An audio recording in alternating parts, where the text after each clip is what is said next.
Let's discuss the second commandment according to the oldest, that is the Jewish enumeration of the 10 commandments. In Christian tradition, it's the first commandment. The most common translation begins, "You shall have no other gods before me."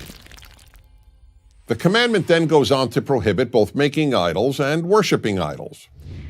Most people, when they think of this commandment, understandably think that it only prohibits the worship of idols and the worship of gods, such as the ancient pagan gods of rain, of fertility, all the other nature gods, and chief gods, such as the Roman Jupiter and the Greek Zeus. However, there is a major problem with this understanding of the commandment.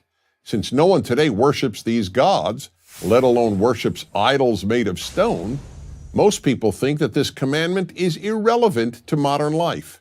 The irony, however, is that this commandment is not only relevant to modern life, it is in many ways the mother of all the other commandments. Why is it so relevant today?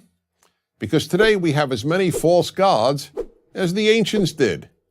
And why is it the mother of all the other commandments? Because if we identify false gods and avoid worshiping them, we will eliminate one of the greatest barriers to a good world, false gods. So let's begin by defining a false god. The point of biblical monotheism is that there is only one God, and that only this God, the creator of the universe, who demands that we keep these 10 commandments, is to be worshipped. Why? First, because one God means one human race. Only if we all have the same creator or father, as it were, are we all brothers and sisters. Second, having the same parent also means that no person or group is intrinsically more valuable than any other. And third, one God means one moral standard for all people. If God declares murder wrong, it is wrong for everyone, and you can't go to another God for another moral standard. When anything else is worshipped, bad things result.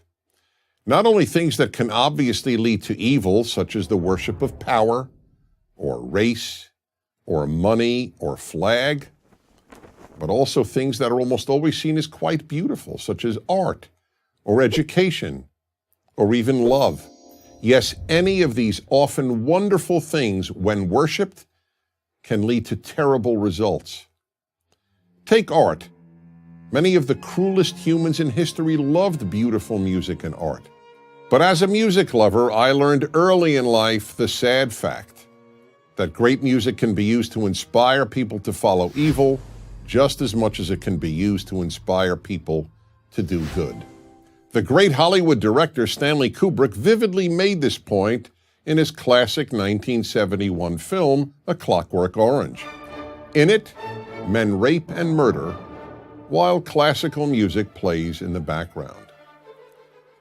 Take education. We all recognize how important education can be, from preparing people to be able to find work to understanding the world. But education in and of itself, divorced from the higher ends of God and goodness, can lead, and often has led, to great evil.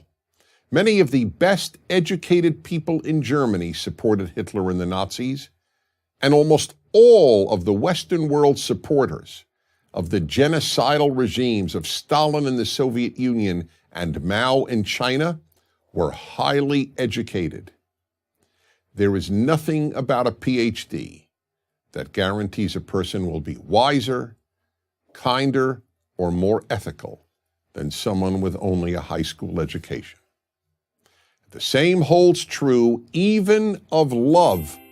Love, of course, is so often beautiful, but it too can lead to evil. In the 20th century, people who put love of country above love of God and goodness often committed terrible evil.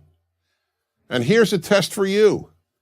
Imagine that the pet you love and a stranger, a person you don't know and therefore could not possibly love, are drowning. Do you first try to save your pet or the stranger? Well, if love is an end in itself, you save your pet. But if you hold human life as a higher value than love, you won't follow love.